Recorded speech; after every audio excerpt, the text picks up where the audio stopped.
Assalamualaikum warahmatullahi wabarakatuh.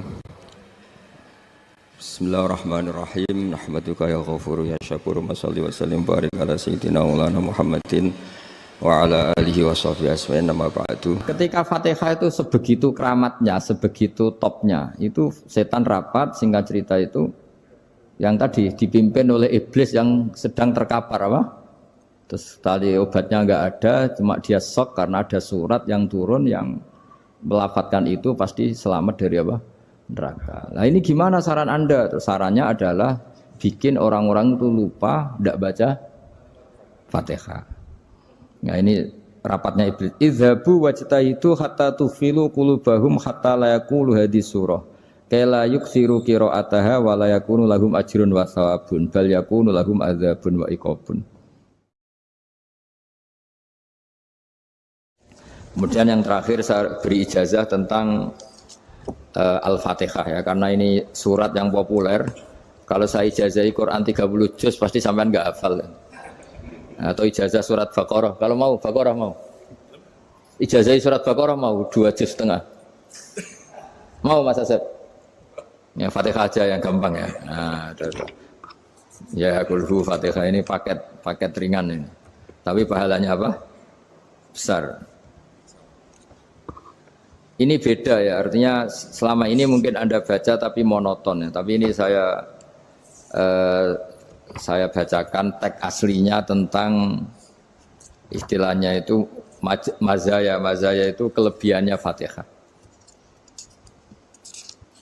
Saya baca Arabnya dulu, nanti ini terakhir ya, ijazah tadi kan saran-saran umum tentang sosial. Ya, pokoknya jadikan kebaikan itu punya nilai sosial yang baik lah. Jadi nanti orang yang nggak amanah nggak laku, ya calon bupati, gubernur, presiden yang nggak amanah juga nggak laku. Begitu juga kiai yang tidak amanah juga nggak laku, suami yang nggak amanah juga nggak laku, istri yang nggak amanah juga. Sehingga kebaikan itu jadi nilai sosial yang dalam tanda kutip sudah keniscayaan. Yang diinginkan Allah itu seperti itu, bukan kebaikan yang dipaksakan karena kekuatan negara. Maksudnya kalau bisa kebaikan itu tidak usah dipaksakan. Memang sudah satu kebutuhan. Kayak cerita-cerita di negara maju itu, bahkan apapun jatuh itu nggak ada yang ngambil apa itu. Makanya gambarannya Mekah Madinah kan gitu kan, barang jatuh nggak ada yang berani apa ngambil itu, saking sudah jadi sistem.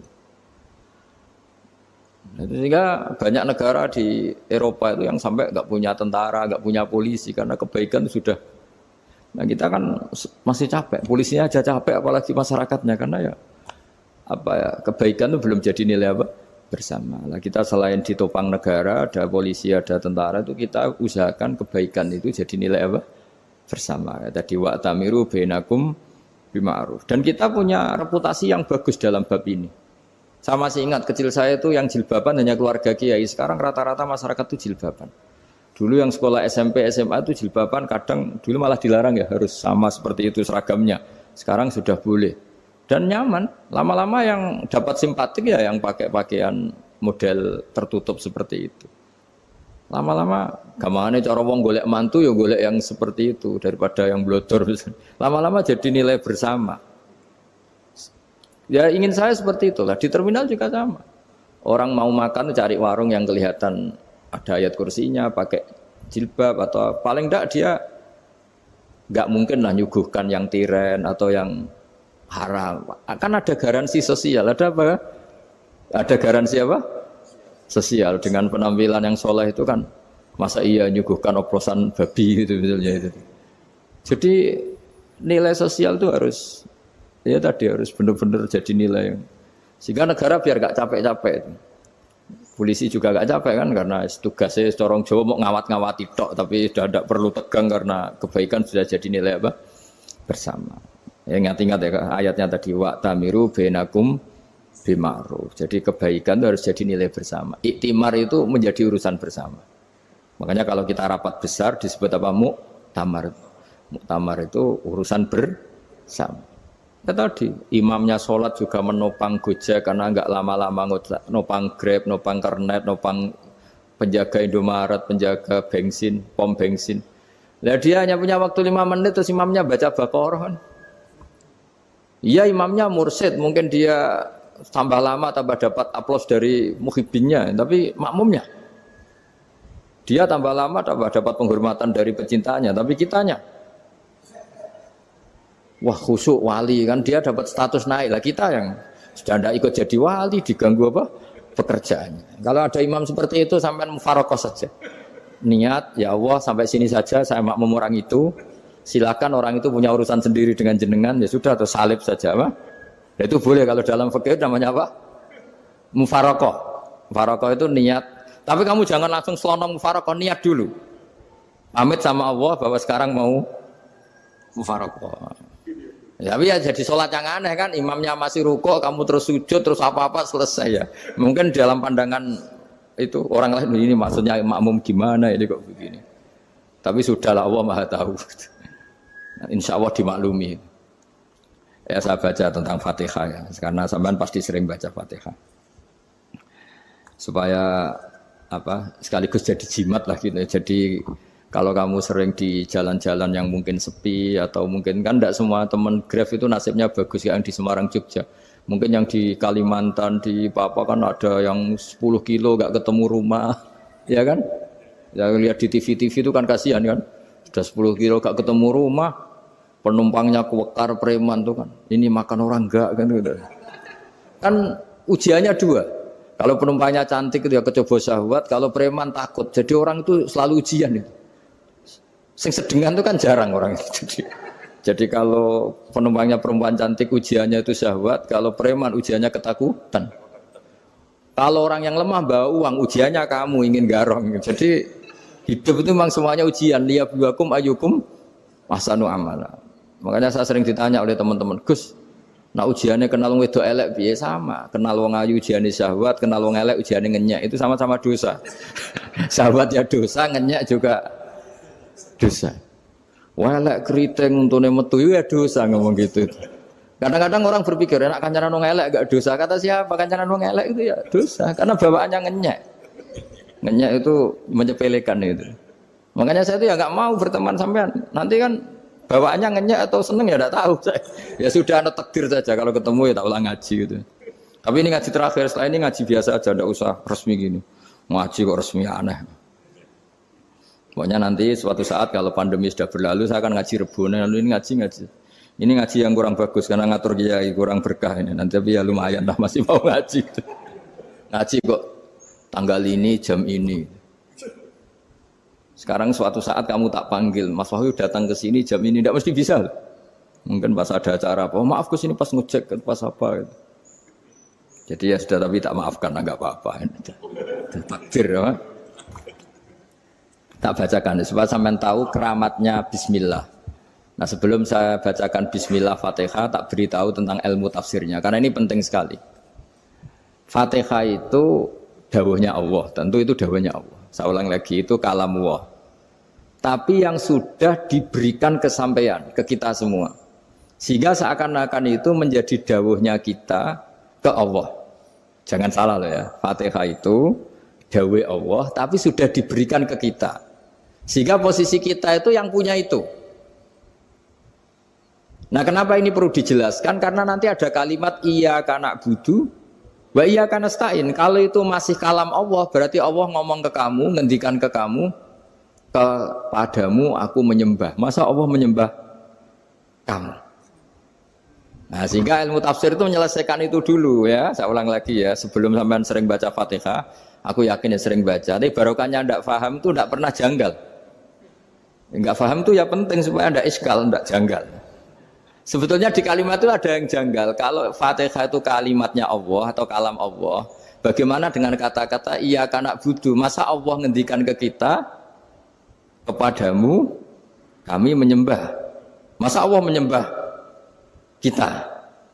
Maka penyelesaiannya secara ilmu tafsir gimana? Semua ulama mengatakan, bukan satu dua, semuanya mengatakan di Fatihah itu semuanya diberi kawalan kalimat. Saya ulang lagi ya, di Fatihah itu semuanya diberi awalan kalimat qulu, katakan wahai hambaku begini. Ya, katakan wahai hambaku begini. Nah, begini ini pelajaran dari Allah yang sudah diberikan ke kita. Terus kita mengatakan bismillahirrahmanirrahim, alhamdulillahirabbil, termasuk kita mengatakan iyyaka na'budu wa iyyaka nasta'in. Jangan bayangkan Allah ngendikan ke kita. Kalau Allah ngendikan kita berarti gini, hei wahyu ihdinas siratal mustaqim, tunjukkan saya jalan yang benar. Nah nanti kamu terus, ya Allah, Anda aja minta tolong saya minta tolong siapa kan, jadi panjang kan. Ya saya ulang lagi ya, jadi itu di Ulumul Quran diterangkan gimana sebelum baca Fatihah ya. Fatihah itu kalamullah, ngendikane Allah, tapi yang sudah diajarkan ke kita dan sudah milik kita, sehingga kalimat itu menjadi milik kita.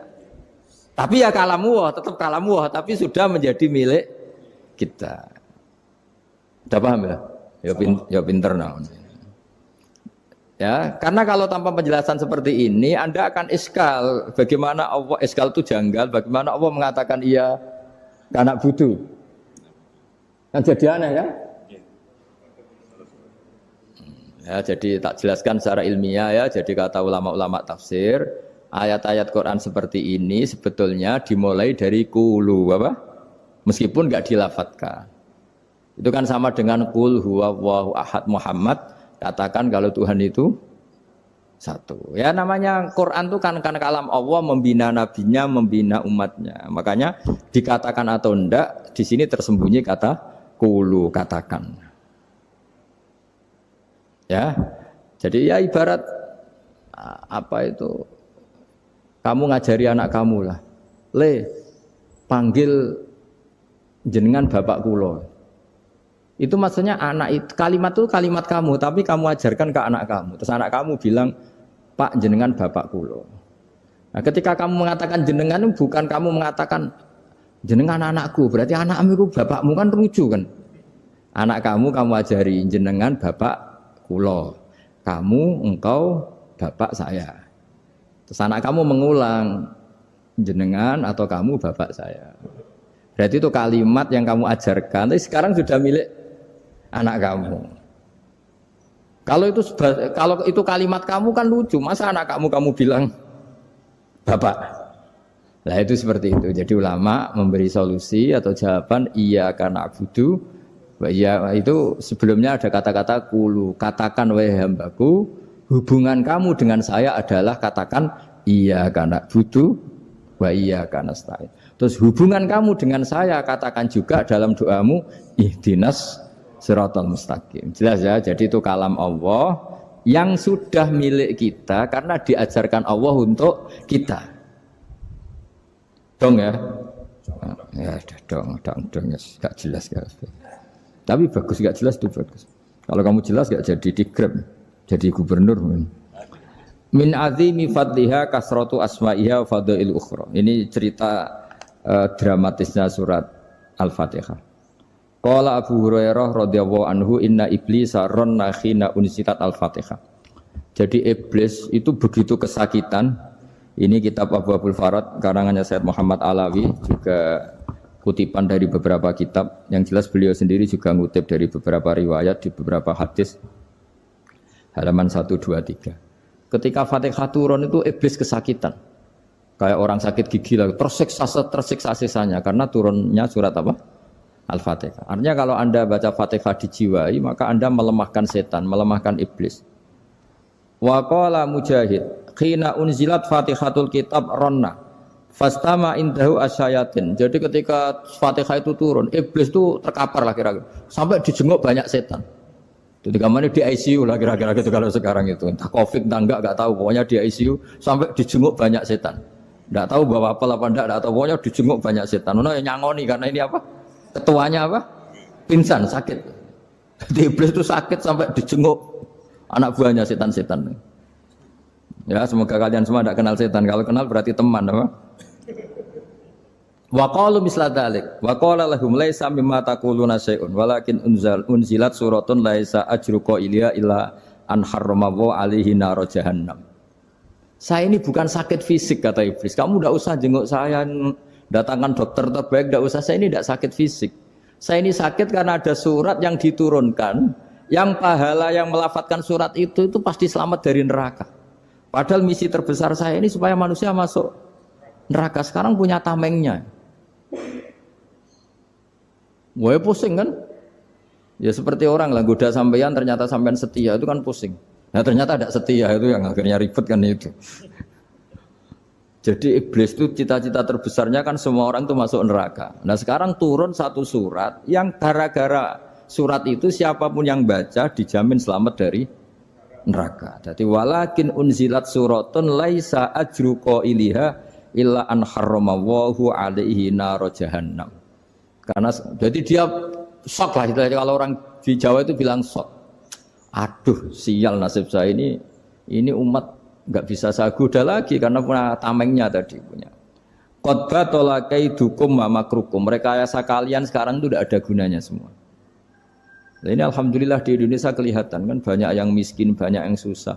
Tapi selagi mereka masih sholat, tuh keinginan mencari halal itu masih tinggi. Kayak apa kita di tengah kota, jauh dari anak istri, jauh dari tetangga. Biasanya kalau orang jauh dari anak istri, tetangga kan sakar PDW. Tapi yang soleh masih banyak, sudah jauh dari keluarga tetap lurus. Loh kalau yang dekat lurus kan wajar, konangan wong akeh kan. Ini sudah jauh masih lurus. Nah ini nggak lepas dari barokahnya surat apa? Surat Fatihah tadi. Jadi karena ada surat yang menjamin pelafalnya atau qailiha terbebas dari api neraka. Wa qalat as-sayatinu lahu is ayyusai'in ta'muruna ya maulana. Faqala lahum idhabu wajtahidu hatta tukhfilu qulubahum hatta la yaqulu hadhihi surah. Lalu kita gimana? Jari para setan gitu. Lalu kita gimana? Terus kata iblis, sudah bikin mereka lupa sehingga tidak baca lagi. Selagi masih baca kita pasti keok. Jadi kalau sampean sudah jarang baca Fatihah itu berarti sudah bagian dari kemenangan apa? Iblis. Jadi kalau sampean sudah jarang baca Fatihah itu berarti bagian dari kekalahan Anda, kemenangan iblis. Masih sering baca? Berapa kali? 5 kali sholat. Terus apa lagi? Kalau ngajarin itu juga selain doa itu juga. Kok 5 kali tok itu? Berarti pas sholat fardu tok itu? Enggak 5 kali itu mendingan itu 17. Kamu itu ngitungnya jangan 5 ini. 5 waktu saja. 5 waktu itu berarti lumayan kan? Berapa? 17 ya? Ya. 17 ya? Ya. 17 tapi kalau makmum tuh sering separuh kan, apalagi makmum tarawih. Ya kan? Makmum tarawih itu bacanya Fatihah ada yang sempurna enggak ya? Ya enggak lah. Baru alhamdulillah rabbil alamin ruko ikut ruko gitu. Makmum kan yang tarawih lah. Kalau tarawih jarang sempurna ya. Fatihahnya itu. Kan imam sudah ruko. Kamu bacanya Fatihah sampai mana? Baru setengah ya. Ya paling pas tarawih aja kan enggak sempurna ya. Apalagi kalau imamnya sing kilat tuh waduh malah. Nah, ketika Fatihah itu sebegitu keramatnya, sebegitu topnya, itu setan rapat, singkat cerita itu yang tadi dipimpin oleh iblis yang sedang terkapar apa? Terus tali obatnya enggak ada, cuma dia shock karena ada surat yang turun yang melafatkan itu pasti selamat dari apa? Neraka. Nah ini gimana saran Anda? Sarannya adalah bikin orang-orang itu lupa, tidak baca Fatihah. Nah ini rapatnya iblis. Idhabu wajtahidu hatta tufilu qulubahum hatta la yaqulu hadhihi surah. Kala yuksiru qira'ataha wa la yakunu lahum ajrun wa thawabun bal yakunu lahum adzabun wa iqabun.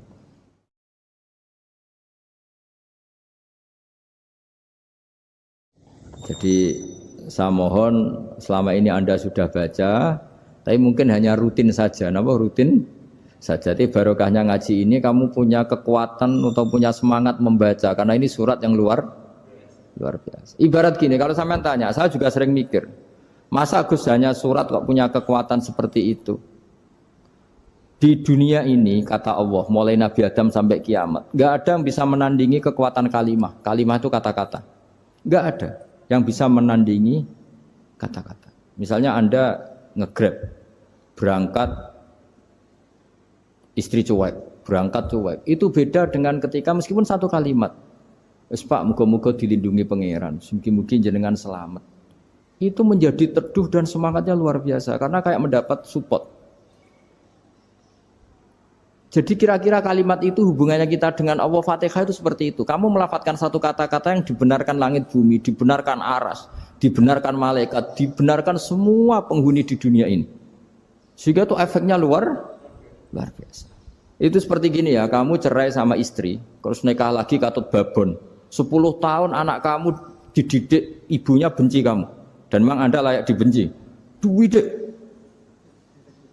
Dan sampai nggak pernah manggil kamu Pak. Suatu saat, kamu tentu rindu kan, ingin dipanggil bapak oleh anak kamu. Suatu saat anak ini manggil kamu Pak E. Wah itu senengnya bukan main. Hanya sebuah kata-kata. Makanya kadang-kadang orang itu tanya sama kiai, ijazah lafadz ini gunanya apa sih? Itu ijazah-ijazah itu untaian kata-kata. Yang kata-kata ini dibenarkan langit dan bumi dan aras dan para malaikat. Sehingga efeknya itu luar. Nah ibarat seperti itulah, kamu melafadzkan Fatihah itu melafadzkan kata-kata yang dibenarkan Allah dan Rasul dan semua malaikat, semua penghuni langit. Maka ini efeknya pasti luar. Nah di sini lah orang-orang dulu itu tahu keramatnya itu, sehingga ketika melawan Belanda, melawan Jepang dulu itu kalimat-kalimat itu menjadi mantra yang luar biasa. Doa yang luar biasa. Tapi di era modern karena orang sudah tidak ngerti itu, dianggap itu mantra, jimat, khurafat, bid'ah, waduh ribet meneh malah. Sebetulnya tidak seperti itu. Memang kata-kata ini kekuatannya luar biasa. Sama kesakitan hati kamu juga karena itu. Ngojek wangilan. Lha Pak di bojo kok kowe gagahe tok kere. Wah, iku seling terus mesti. Padahal kalimat itu kan tidak melukai secara fisik, tapi apa kerjanya sesuk saras-sarasen. Karena terus dengan pengadilan seperti itu kan ngapain kerja demi perempuan yang seperti ini. Lagi-lagi kata-kata ini luar. Nah bayangkan kalau kata-kata itu adalah kalimat yang diajarkan Allah lewat Rasulnya, lewat malaikat Jibril. Kayak apa kekuatannya itu? Nah, kira-kira Fatihah itu gitu. Kalimat yang baik, kalimatan thayyibah diajarkan oleh Allah dan Rasul. Kayak apa kira-kira kekuatannya? Pasti luar biasa. Wong support yang dikatakan istri kita, anak kita aja luar biasa. Apalagi ini support yang diajarkan Allah dan Rasul. Ya makanya saya mohon kalau baca Fatihah, baca kalimat-kalimat thayyibah ketika sholat itu dijiwai. Ya misalnya Rabbana lakal hamdu mil'us samawati wa mil'ul ardi wa mil'u ma syi'ta min syai'im. Engkau zat yang layak dipuji dan pujian ini memenuhi langit dan bumi. Karena kita tahu nggak ada sejengkal di alam raya ini kecuali di situ ada rahmat Allah. Misalnya kamu bisa lewat sampai rumah saya, kamu mungkin anggap biasa saja.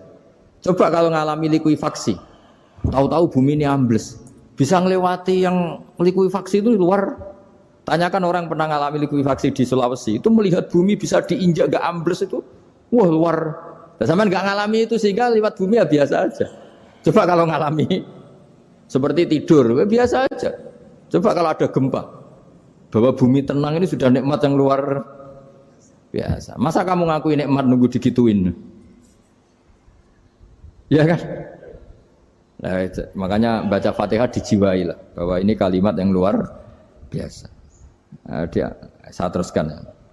Warwa Muslimun fi sahihihi an Ibnu Abbas radhiyallahu anhuma annahu qala bainama Jibril alaihi salam qaidun dan Nabi itsami anaqidan min fawqih farafa'a ra'sahu faqala hadza babun minas sama futihal yawma lam yuftaqadhu ilal yaum fanazala minhu malakun faqala hadza malakun nazza ilal ardi walam yanzil qattu illal yauma fasallim waqal absyir binuraini qad uti tahuma lam yu'tahuma nabiyyun qablak fatihatul kitab wa khawatimu suratil baqarah. Jadi suatu saat Jibril ini jagongan kira-kira gitu sama Rasulullah. Tahu-tahu langit itu gemuruh. Langit gemuruh kata Jibril terus semuanya ngangkat kepala ke langit. Ini pintu langit baru ini dibuka, yang sebelumnya tidak pernah dibuka seperti ini. Turunlah malaikat, yang malaikat ini pun malaikat spesial yang enggak malaikat murahan lah kira-kira gitu, yang enggak pernah turun ke bumi kecuali juga saat itu. Dengan penyambutan yang luar biasa, dengan semuanya tidak pernah terjadi. Hanya karena bahwa surat Fatihah. Jadi ini surat yang luar biasa, pengawalannya lewat malaikat yang spesial enggak pernah turun di bumi kecuali saat itu. Penyambutannya juga enggak pernah seperti itu, baru seperti itu. Jadi semuanya itu spesial. Nah, kenapa ini spesial? Karena di situ ada isi puja-puji kepada Allah Subhanahu wa ta'ala. Ada ikrar kita, alhamdulillah rabbil alamin, ar-rahmanir rahim. Ikrar ini penting. Kalau contoh paling gampang gitulah. Kamu punya istri selama ini cerewet terus. Suatu saat ngomong, "Pak, tak angen-angen ra ono wong lanang koyo sampeyan." Wah, itu langsung tidak ada lelaki sebaik engkau. Itu sama senengnya, masya Allah. Karena ada ikrar dari seorang istri ke kamu.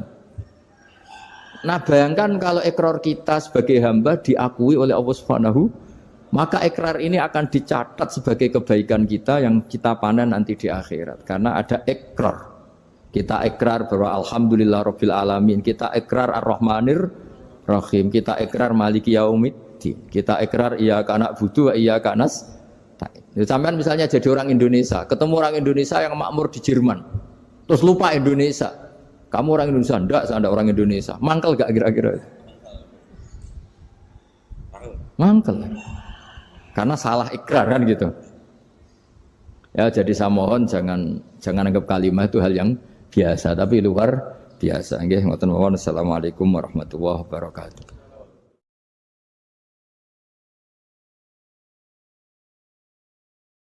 Saya berkali-kali kampanye di mana-mana lah, kampanye dan menganjurkan. Di antara catatan dalam Suhufi Ibrahim wa Musa kan ada kan di Quran itu yang dinamakan lampiran-lampiran wasiatnya Nabi Ibrahim dan Nabi apa? Musa. Itu di antara catatannya begini. Orang yang punya akal itu adalah orang yang bisa menikmati sesuatu yang baik. Misalnya gini, contoh gampang gini. Kamu punya anak pertama atau punya anak yang masih kecil, itu gendong tuh senangnya bukan main. Melihat anak sehat tuh senangnya bukan main. Mungkin saat itu banyak orang yang sedang maksiat dengan perempuan nakal atau dengan teman-teman nakalnya, yang nganggap seperti itu tidak nikmat. Tapi andekan ini ditimbang ya ditimbang. Yang maksiat betulan, misalnya paling ukuran bahagianya itu 70%. Tapi yang ini, yang nimang anak baru lahir atau masih kecil, corong Jawa ngeloni anak, bisa saja bahagianya itu sampai 100%. Artinya selama ini kesalahan kita adalah nganggap maksiat itu pasti menyenangkan dan taat itu tidak menyenangkan. Makanya saya berkali-kali fatwa, untuk melawan kenikmatan maksiat, orang harus terbiasa menikmati taat, menikmati kebaikan. Jangan kira kita nimang istri nikmat, nimang anak nikmat, ketemu teman yang lama tidak ketemu juga nikmat. Artinya kita akan melewati berjam-jam untuk jagungan sama teman, sama anak, sama istri. Dan itu harus kamu nikmati supaya mengganti tidak berkebutuhan nikmat yang lewat jalur maksiat. Jadi saya mohon sarana-sarana yang menyenangkan itu, yang taat itu kita maksimalkan. Makanya bapak saya itu sering pesan, kowe nak ngaji sing guyon, sing seneng. Nganti wong maksiat itu karena cari kesenangan. Coba kalau kesenangan itu sudah didapatkan saat taat, maka tidak butuh lagi kesenangan yang berbentuk maksiat. Makanya orang-orang wali dulu kalau sudah sholat itu gak bisa berhenti karena merasa nikmat. Makanya Nabi pernah ngendikan wa qurratu aini fi sholat, nyaman saya itu kalau sedang jono aku ahli makhras. Akhirnya Quran wong rono merdukun. Kepengen jabat, Kang gawe khataman 1000 Kang aku ben dadi pejabat. Nah, Quran akhirnya difungsikno kaya tabib. Sing jelas ahli Quran spesialis makhraj. Terus dalam kurung ikhlas sekali. Sing ngaji seneng, wis entuk ilmu gak kepikiran salam template. Barang ikhlas jebule bojone do minggat mergo ora entuk apa-apa. Wis disebut wal mukhlisun ala khotorin azim. Wong ikhlas itu dalam bahaya besar. Karena ya rawan taqabbal wa minna minkum taqabbal ya karim. Tapi apapun itu barokah ngaku-ngaku asal ora krana hadzun nafsi, ora krana nafsu. Mulane ketika ekonomi era Aziz Bisra tokoh Mesir, iku goncang-ganjing. Nabi Yusuf menghentikan ij'alni ala khazainil ard. Ya sudah menteri pertahanan pangan saya. Inni hafizun alim. Karena saya menguasai ilmu itu dan saya terpercaya. Semua nabi memaklumkan diri inni lakum nasihun amin. Ora oleh nabi ditakoki napa jenengan saged mimpin kula?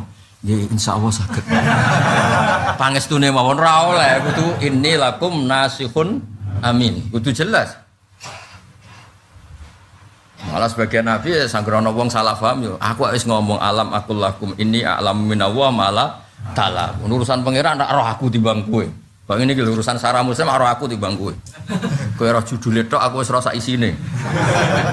Malah ana sing roh regane piro. Terus takok ben didakok bibet ben dianggap alim. Lah iku sing kebohongan publik. Ora alim kitabe kok bibet terus tamune tidak mlaku-mlaku. Sawangane kitab kabeh tau diwaca. Ya akeh kiai ngoten niku ya akeh. Ya saya penampilannya. Jadi semua orang baik iku kon maklumatno kebaikannya, tapi aja krana nuruti napa hawa. Ana kabeh kitab iku yo ngelem kitabe. Zakaria Al-Ansari angger ngarang muni wa takbiri bidzalik aula min takbiril asli. Karanganku luwih apik timbang kitab asline. Padahal kitab asline karangan Imam Nawawi. Yes, tapi biasa wae karena beliau enggak niat sombong ya memang seperti itu. Ya disebut babu dzikri rajul manaqiba nafsi. Babu dzikri rajul manaqiba nafsi. Bab seseorang itu boleh menyebut kelebihannya asal kanggo orang banyak, asal maslahat, orang nuruti napa nafsu. Karena kalau tidak begitu, misalnya wong kepengen roh niklap ono tulisane, kepengen roh warung sing ono dangdutan ono tulisane.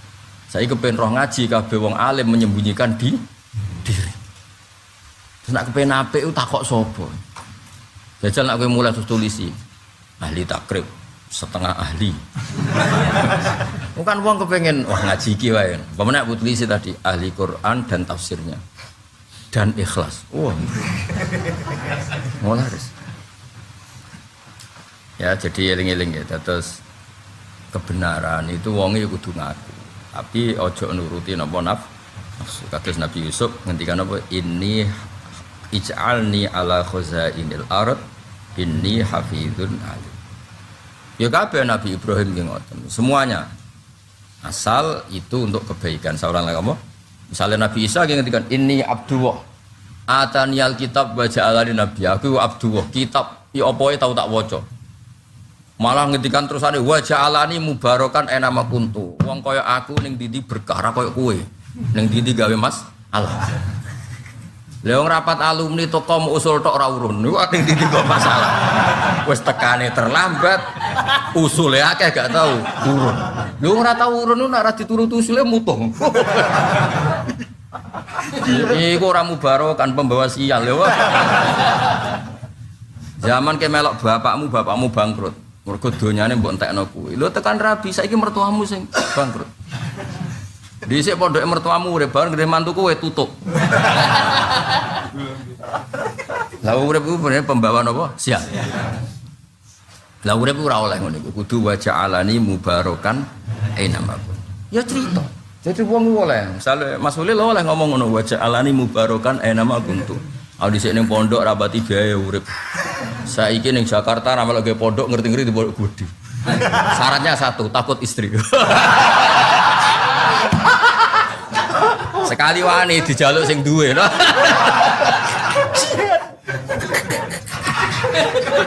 Iku guyu hasud. Sopo ngawur iku. Khair. Guyu ada loro, guyu seneng guyu hasud. Sehingga pondok ya abahe Mbah Nur Iskandar. Ini mau modal ya ganteng raya Arab sithik. Lah iku nak pondoke kok turun orang mubarokah, nak lebih baik mubarokah. Boleh nikah lagi. Wani ngomong nang mik.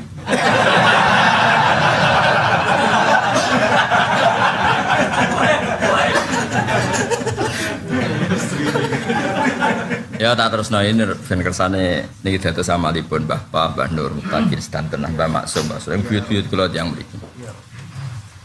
Jadi sandi itu lucu, sandi itu gak penting tapi penting. Ya, ora penting tapi penting. Wes walhasil Salman itu hidup di pekarangan kurmanya orang Yahudi tadi. Terus untuk ceblukan kurma kata. Dan itu upahnya dia, upah untuk makan bukan upah bayaran karena budak itu tidak dapat bayaran. Ini lucu Mas Ulil. Akhirnya dekne sowan Rasulullah sallallahu alaihi wasallam. Dalam posisi masih kafir. Oleh ngomong lucu. Ya Rasulullah jenengan niku rak santrine kathah. Niki kurma pek jenengan. Laka sedekah. Niki sedekah kula. Ambek Nabi terus dibagekno santrine kabeh. Walam yamussa min hasai'an, dari sekian kurma itu megang saja ndak. Ya megang saja ndak. Terus muni hadhihi wahidah. Ini satu. Mergo kitab yang dia baca, syaratnya Nabi itu latak balus sedekah, layak balus sedekah. Sama sekali nyentuh aja enggak. Ora kaya Hamdani sumbangan masjid kita gosik apa ora. Mestine nek wis sumbangan nyentuh wae aja. Kaya Kang Ali misalnya untuk sumbangan pondok ya wis tukekno bendara nyentuh wae ora. Nek sekali nyentuh iku kepikiran apa meneh nek pondok Jakarta gede. Iki kena iki go investasi sik ta ora. Sebetulnya enggak kan rekening. Hadhihi wahidah, ini alamat satu hadhi alamatun wahidah. Kalau Nabi itu ciri khasnya itu layak kulus sedekah. Wes sekian hari atau sekian minggu rono meneh. Terus muni, ya Rasulullah hadhihi hadiyatun lak. Ini ki hadiah kangge jenengan. Terus Nabi jenenge wong lomo Nabi. Fa akala min hasya'an Nabi dahar. Ya tapi umumnya ya Nabi ya dari sisi loro liyane dikene sahabat. Tapi kersa dahar. Akhirnya muni hadhihi saniyah. Ini alamat kedua. Jadi sandi ku lucu, wong bodoh-bodoh ngekei wae kok diistilahno sedekah gak kersa, diistilahno hadiah kersa. Nak kowe kan gak duncalno ya gelem. Ambek dipisahi ya gelem. Sementing dhuwit. Kowe tak bedheki dikai wong sopan 10.000 mbek miso 1 juta milih ndi. Gak tau. Rai-rai ngene iki, Pak. 1 juta ya. Ambek miso lah ya.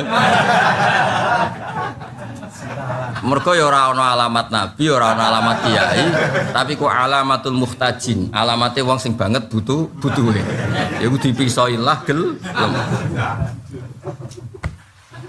Ya apa gak dikai wong 10 juta mbek miso, mbek 10.000 sopan milih ndi? 10 juta. Timbang 10.000 tapi ngapunten namung enten sak menten. Mbek 10 juta diwantemno, ki milih ndi? Jadi berarti ada dua alamat, yaitu Nabi ku layak balus sedekah, tapi yakbalul hadiah. Jadi alamat nubuwah ku sandi ku lucu, hal-hal gak spektakuler. Boten kados sandi ya, jenenge sandi ya lucu, kados wae. Nastura Bukhaira iku roe. Dadi Nabi mboten angsal mikir, Nabi nu kedah umi ku lugu. Dadi Nabi misalnya srengenge kang kulon lah, kadang lugu ki teng kulon. Nah kowe kan ora nabi dadi apa ya mbok pikir. Wong dhuwit 1 juta kok piye carane dadi 1 miliar. Akhire kena bisnis bodong-bodong mergo utekem iku elek banget. Wong karuan melarat utak-atik. Akhire apa wae sing nggone medsos ditekuni. Ya akhirnya alhamdulillah bangkrut tenan. Walhasil akhirnya itu, dan Nabi ini tetap pinara akhir kulon, padahal sengkeng kulon. Tapi pohon yang meres. Nabi misalnya panas banter, mboten angsal Nabi kok cung payung kok panas ora oleh. Pokoke Nabi beto miyos ya miyos. Alam sing reaksi, weh Nabi ape metu. Terus tudiluhul goma, mendung sing ribet. Nake kan gak. Ape metu panas nggo payung. Golek mobil sing ono asine. Terus pamer Alphard barang mau tuh kali. Ono. Repot. Pokoke ridho dadi abdus zaujah.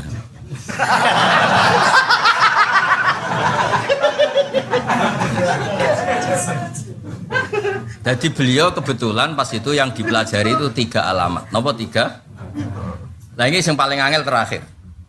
Wa baina katifaihi khatamun nubuwati qad ammahun nuru wa ala. Neng sisi kirine pundake Nabi ana khatamun nubuwah. Niku sing rada kangelan. Mergo Nabi ku sering pakai baju. Ora oleh Nabi kok sering bledek kok Hamdani ora oleh. Ora oleh. Itu dadi kiai rasa pemene dadi nabi. Enak dadi penyuluh angsal enak dadi kiai. Kiai desa ya oleh. Kiai ku kelas-kelasan. Bingung iki piye sing alamat ketiga. Walhasil Nabi pancen nggih nabi. Pas Nabi badhe wudu dinteni enak menawa copot jubah. Jadi ngenteni Nabi sepanjang Nabi be Nabi. Delalah pas Salman mriku niku pancen dicopot be Nabi. Dicopot mriki wonten khotamun nubuwah. Khotamun nubuwah itu semacam nopo lah, bercak nopo sing tapi jelas nur berupa ya bercak tapi indah sekali yang menunjukkan nyucuk langsung. Ya ini orang yang saya cari karena dia Salman maksudnya punya definisi 3 alamat dan semuanya ditemukan pada diri Rasulullah sallallahu alaihi wasallam. Lah niku sing mari ekstrem. Lah Quran ngene iki nak ra wong alim ra iso maca. Wis aku ya apal sundul langit ra iso maca. Sing iso maca wong alim. Iku sing dimaksud alladzina atainahumul kitaba ya'rifunahu kama ya'rifuna abna'ahum. Orang yang penggaweane maca kitab itu referensi. Iku ngenal Kanjeng Nabi Muhammad kayak kenal anake dhewe. Sampai Sidina Umar alim-alime wong, tahu-tahu Abdullah bin Salam. Kok iso kenal Muhammad sing ora mbok kenal, kayak kenal anakmu. Jawab Abdullah bin Salam rada ekstrem, bal huwa asyad. Bal ma'rifati bi Muhammadin asyad. Bahkan kenalkune Muhammad luwih detail. Ya mergo mau ada definisi, ada kriteria, ya. Terus dawuh Abdullah bin Salam rada iki rapati bener nah iki. Dawuh iki rapati bener. Pasti rapati bener iku cara wong rada tersinggung, menyinggung banyak orang. Tapi ini kan demi hak. Wa ma adri mata falun nisa. Malah anakku ora pati roh, aku tenan ta ora. Maksudnya iku zaman iki cerita dhisik, maksudnya iki cerita dhisik. Ora, maksudnya aku iki ra usah mbokno, engko nang terus curiga. Maksudnya iki cerita dhisik. Malah anakku ma adri mata falun bisa, maksudnya anakku malah ya empo. Ana penumpang gelape ta ora maksudnya. Lah nek rasa diterusno roko lho, tapi kan cerita ilmu. Mergo kalimate kama ya'rifuna abna. Dadi wong sing ngerti definisi Muhammad sebagai Rasulullah itu kenal Muhammad kayak mereka kenal anaknya. Lho kalimat iku Ji Abdul bin Salam Nabi bal ma'rifati bi Muhammadin asyaddu li anni la adri ma taf'alun nisa. Wong Arab ku nyuwun sewu bojone wae ana sing tinggal ning ndi terus macam-macam zaman cerita dhisik sedurunge ditata Islam ya sedurunge ditata napa. Dadi kau coba terus ning bojomu paham ya. Iki cerita. Lah sedurunge ditata Islam iku anake sapa iku? Rapati ribet. Lah ning nganti ana sumpalian yo mergo ribet kan. Sumpalian yo mulane ngaji Quran minimal kaya aku nak ben alim tenan terus para pangeran jalur wali ilmu. Aja jalur fakir, ana ajane wali ku jalure kathah. Alim, sugih lomo, fakir sabar. Iku paling mungkin iku iki ketiga. Mergo wis entuk sak langkah, wis fakir. Kan wis entuk sak poin kan. Karek wis ra ngarai iso sabar. Musuh ke Raulil lumpak alpat kayak ngiler. Iku bane tok kena gue nyaur utangku. Ya nak gremeng tok, lah nak terus tertarik spione. Mergo kenal penadae ya repot. Berarti di wali itu sakit lewat alim, lewat lomo. Bojo galak belum. Bojo galak. Ya wani. Ana sing wani lewat jalur bojo galak. Wis galak kabeh. Galak kabeh. Tapi orang ngangkat nang ning Jawa. Galak iku mergo hak. Maksudnya wong wedok bojomu galak kan mergo hak nyatane ki ra kodak nafakoi. Nah dhisik rontok angel dadi wali. Dhisik cerita wali bojo galak iku kan waline bener, bojone tetep galak. Lah iki ora, pancen kowe yo nek gak digalaki yo. Lah misale ngene contoh gam, bojomu ngamuk mergo kowe men ngopi wae. Jebule kopi bojomu ora seneng mergo bojomu elek, kopine warung sebelah ayu. Gelem. Lah galak jenis ngene iku ora mempercepat kualia. Mempercepat kebongkaran busukmu ngono lho. Beda, paham dong ya? Beda. Terus ngendikane Rasulullah sallallahu alaihi wasallam ngendikane la yazalul mar'u fi fushatin min dini malam yusib daman haroman. Bapak malih nggih. La yazalul mar'u fi fushatin min dini malam yusib daman haroman. Seseorang itu boleh serilek-rileknya dalam beragama asal dia tidak punya masa lalu mengalirkan darah yang terhormat. Gamane cara Jawa ora tau mateni wong, ora tau mateni wong, ora tau mateni wong mukmin utawa ora oleh mateni wong sing muahad atau mustaman. Ya ada aturannya lah. Jadi kalau sampean urip ora tau mateni wong iku wis cara beragama iku rileks karena vivus satin mintin. Nah tentu mateni itu ada banyak sebab, diantaranya fatwa yang ekstrim. Sehingga ulama dulu itu senang guyon sampai keterusan saiki. Jadi kabeh wong alim khase sering guyon karena memang menghindari omongan penting. Kenapa? Karena sekali omongan penting ini kadang yu'addi ilal fatwa kita kotul. Takutnya fatwa itu ekstrim, kemudian saling apa? Saling bunuh. Sehingga masyhur itu ada pepatah bahwa statement ulama atau kolamul ulama, penanya ulama itu ahaddu minas saf, lebih tajam ketimbang apa? Pedang, karena bisa menimbulkan macam-macam. Sehingga dulu banyak ulama kalau bab jinayat itu sudah tidak mau baca bab jinayat. Jinayat itu karena ya takutnya fatwanya itu ekstrim.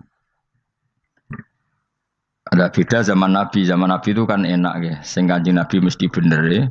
Musuhnya Abu Jahal CS mesti salah ya. Tukaran saiki wis gak seru. Tukaran mbek kowe repot. Masih aku musuh sampean iki soalnya bener sampean. Wong ora tau urip ora tau seneng mbok musuhi ku piye ngono dadi. Kan gak penak. Jajal misalnya kiai itu karena mbek santri, wong mesti kan normalnya bela kiai ini, mergo luwih alim luwih bener. Tapi kan cara pandang, lah iya sing bener kok mau ngalah kan. Iso wae sing disalahno pangeran iku sing saiki wong tuwa tukaran mbek anak, kira-kira wong nyalahno sapa? Nyalahno orang tuane apa anake? Cara kowe dadi hakim. Wong tuwa kok wani anak, kualat to yo ya lucu. Mestine kan anak kok wani wong. Tapi wong tua kok wani anak, wong tua model opo? Terus anak wani wong tua ya anak model opo? Ya model milenial, model. Tapi potensinya itu sama-sama salah. Sehingga ulama itu mulai dulu itu menghindari ngendikan penting itu menghindari karena ya tadi takut fatwa itu. Saya ulang lagi ya. Jadi seseorang itu selonggar-longgarnya dalam beragama asal tidak pernah membunuh. Tidak memburu darah yang seharusnya tidak terbunuh. Terus kalau masalah ibadah itu Allah ngambilnya sholat. Awwalu ma yuhasabu bil mar'un apa? As-sholat. Pertama yang dihisab itu sholat. Jika sholatnya lolos, maka hisab yang lainnya apa? Ringan. Gempon ngoten. Terus ada hisab-hisab yang di kula waca mungkin sampean iso ngantisipasi hisab. Nah, jadilah tazulu qadama Adam atau qadama ibni Adam yaumal qiyamah hatta yus'ala an arba'in. Pertama ditanyakan dari sifat mudanya, dihabiskan untuk apa, umurnya untuk apa, hartanya dari mana, setelah mendapat untuk apa. Terus wa an ilmihi madza amila bihi, terakhir setelah mendapat ilmu itu apa yang dia perbuat. Mulane ada orang tua ilmu tidak ditakoki wae pangeran ora apa takoki. Ilmu bisa nglakoni. Mboten gadah ilmu ya Gusti. Terus serepet sampeyan. Dunya mboten gadah dunya. Lha opo ning dunya nggih ngentosi mati. Sing aman niku. Aman apa? Sebab itu orang fakir itu masuk surga lebih cepat timbang orang kaya kacek pinten 500 tahun ketakoki. Dia apa mboten gadah napa-napa. Iso ngaji mboten. Jadi gak perlu pertanggungjawaban mergo napa. Sekacau kan. Nah, sementing kalau terang ngeten ya, ini penting rungokno. Mahsyar itu maknane iku nggon giringan. Terus kiai kuno maknane bayangno nggon mahsyar iku maknane tempat dihalonya semua manusia. Terus mauqif itu tempat diberhentikan, apa? Tempat diberhentikan. Terus di situ Anda innahum mas'ulun, mereka semuanya ditanya, dihisab. Nggih semuanya dihisab. Terus ngendikane Kanjeng Nabi hasibu anfusakum qablaan tuhasabu. Menghisaplah diri kamu sekarang sebelum kalian semua dihisap. Sehingga potensi kita ini umat Islam utamanya yang tahu ngaji-ngaji ini, sampean semua dihisap ini kemungkinannya kecil. Karena ketika kowe ning donya sampean sedanteni kan biasa wis donga robbana zulamna anfusana. Jadi ya Allah, saya ini benar-benar mendolimi diri kita sendiri. Karena tujuannya hisab itu taubah. Taubah itu mempermalukan mereka di depan umum. Saya ulang lagi ya. Jadi semua hisab itu taubihan, mempermalukan mereka di depan umum bahwa mereka orang yang buruk. Sementara kamu di dunia sudah sering ngaku orang buruk. Selain ya wis wong akeh. Maksud ini kan cerita. Jadi kayak ngakuin apa Robbana Zalamna anfusana. Sehingga ngendikane Kanjeng Nabi sebuti hasibu anfusakum qabla an tuhasabu. Menghisaplah diri kamu sendiri sebelum nanti kamu benar-benar dihisap. Sehingga umatnya Rasulullah itu kemungkinan kena hisap itu kecil sekali karena tadi sudah terbiasa menghisap dirinya sendiri. Apalagi kita, kata Rasulullah, saya dikasih hadiah yang para nabi sebelum saya enggak dikasih hadiah itu.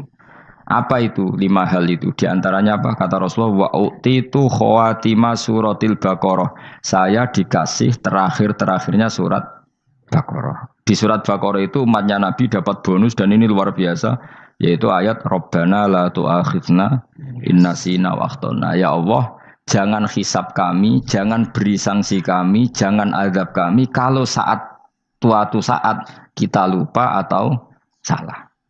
KSP nak kue urung salah, padahal mesti salah. Rai-rai ini gak mesti salah. Wes gawe perjanjian mbek pangeran Gusti. Ndamel perjanjian dong, apa? Setiap saat saya salah langsung sepuro. Mohon mboten usah istighfar malih pun niki pun niku. Terus deal soalnya deal ini. Lah itu ngendikane Kanjeng Nabi senyum-senyum senenge ra karuan. Dan setiap itu dibaca oleh umatku, Allah sudah jawab qala na'am.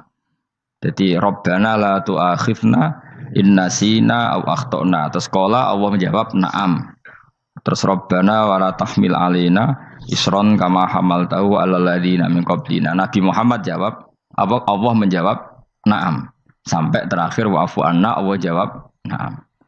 Kemudian para kiai itu punya kiat supaya umatnya itu hafal itu. Terus jadi bahan tahlil itu masalah ya. Faminhum ya faminhum. Sing tahlil ya ora paham, sing kritik ya ora paham. Alhamdulillah itu mesti padha-padha ra kena hisab. Mergo padha-padha ora napa? Paham. Dadi ora ana barokah kaya goblok wis barokah tenan. Mergo sing lakoni ya ora paham, sing kritik ora paham.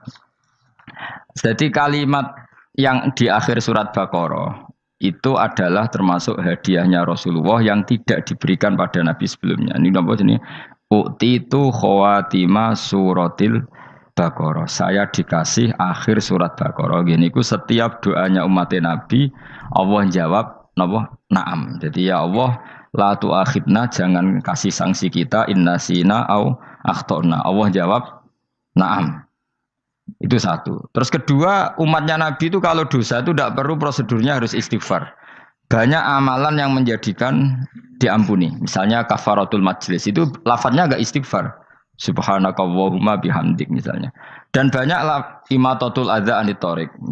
Misalnya Nabi pernah cerita ada seseorang yang nakal, kemudian gara-gara menyingkirkan duri di jalan yang ganggu orang lewat, kemudian Allah memaafkan. Ada yang dimaafkan karena ngombeni anjing, macam-macam lah. Kemudian ngombeni santri, macam-macam. Sehingga potensi kita dimaafkan itu tinggi sekali karena ada sekian amal yang itu menjadi sebab ridhanya Allah Ta'ala.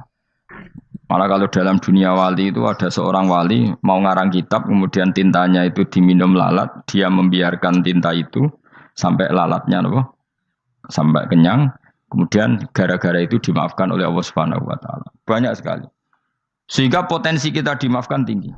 Terus turu sudah ada orang ngrasani wong enggak macam-macam lah. Iku ya insyaallah disepuro pangeran.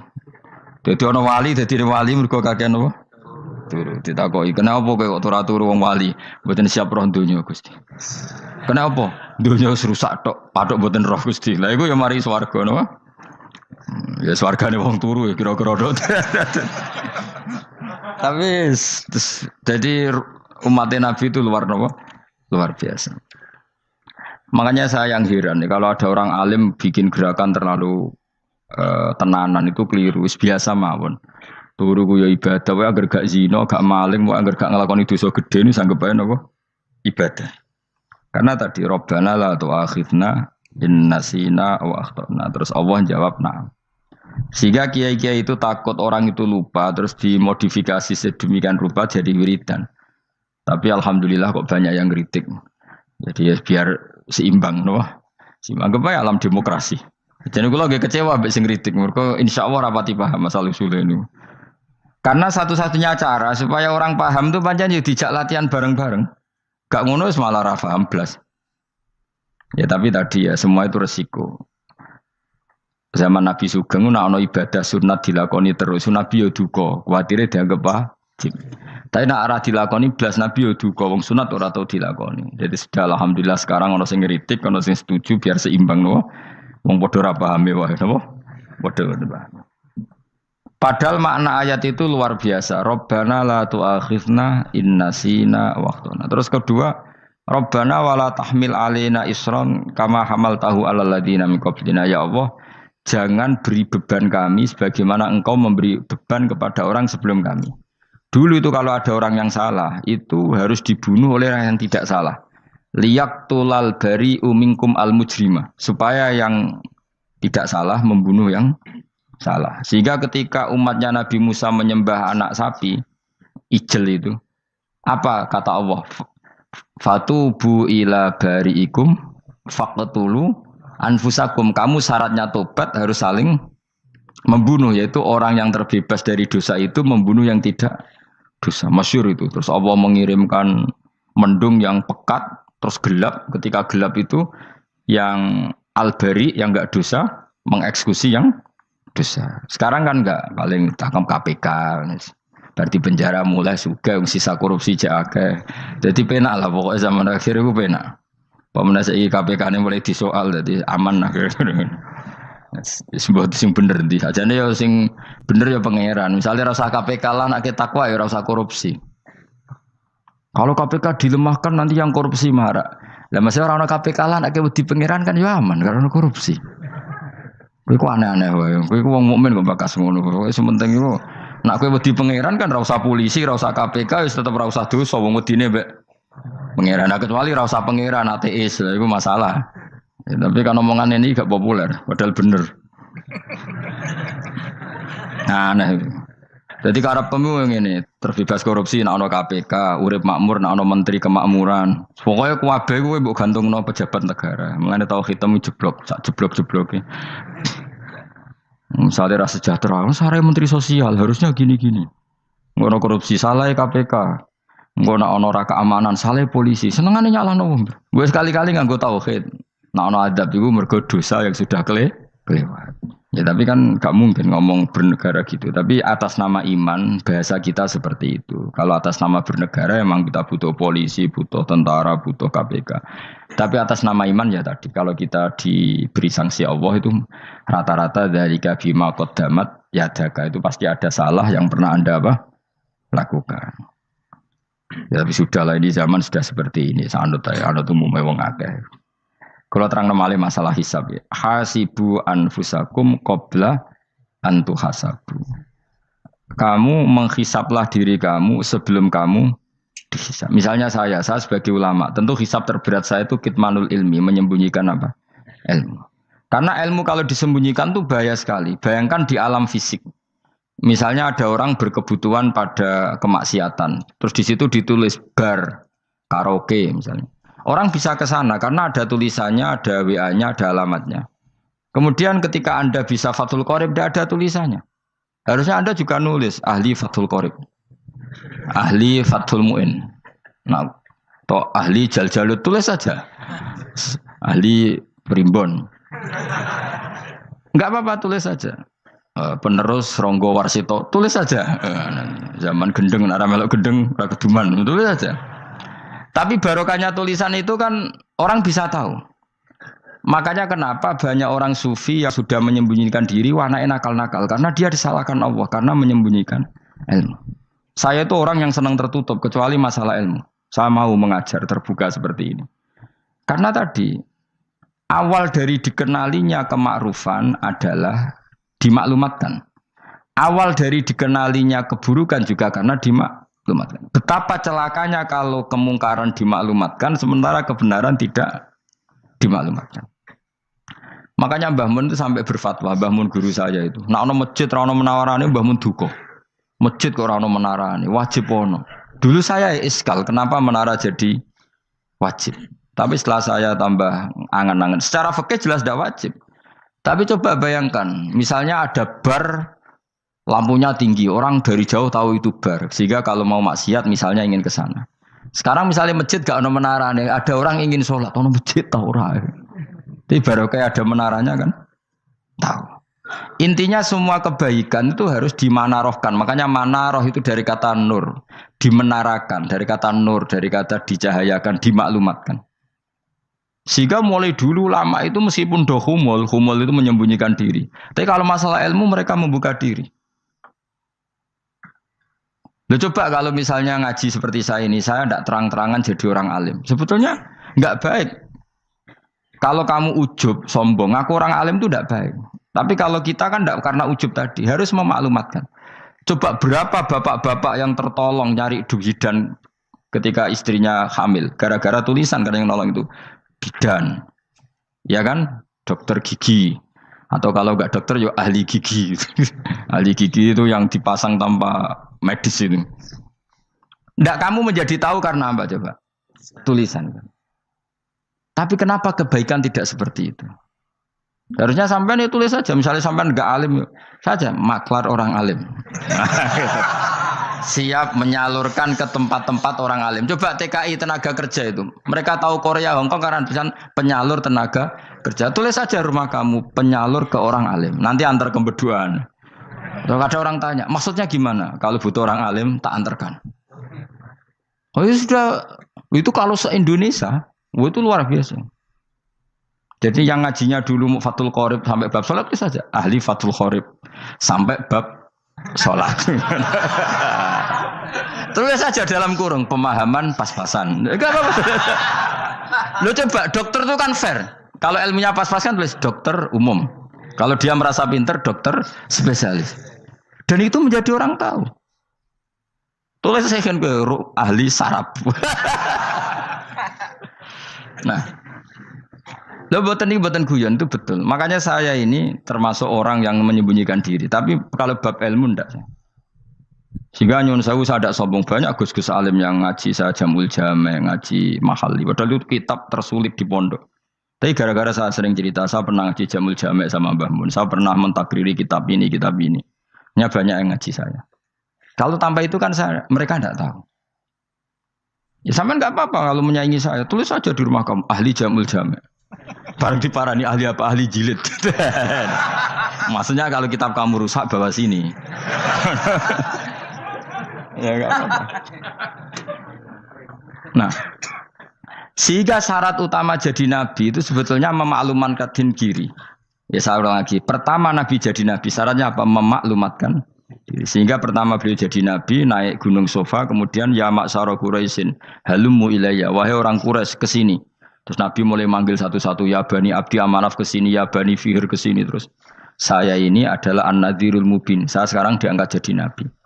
Terus Abu Lahab marah-marah, tabban laka ya Muhammad alihada jama'tana. Muhammad kamu itu orang sial, kita enak-enakan tidur gara-gara kamu manggil kita datang, ternyata hanya untuk urusan seperti ini. Makanya terus ada tabat yada abi labi watab. Tapi yang iman kemudian tanya, Muhammad kalau kamu setelah jadi nabi, misinya apa? Saya diutus Allah untuk kamu menyembah Allah, tidak boleh menyekutukan Allah. Dan Allah memerintahkan kamu afaf itu meninggalkan zina, meninggalkan maling, gini-gini. Coba kalau Nabi tidak memaklumatkan diri, jadi Nabi seklunak-klunus, ketemu wong monggo nggih. Ada temu dia nggih. Sengerti nak Nabi ku sapa sih? Sehingga orang-orang yang humul, yang menyembunyikan diri itu di bab ulama masalah besar itu. Karena ciri utama dosa adalah kitmanul ilm. Makanya Nabi sidik amanat tabligh fatona. Tabligh itu lawan katanya apa? Kitman. Makanya saya ngaji di mana-mana. Saya di Jakarta ngaji, di sini ngaji, di Pasuruan ngaji. Harus dimaklumatkan ilmu. Dan kalau ada orang tanya ya tak jawab.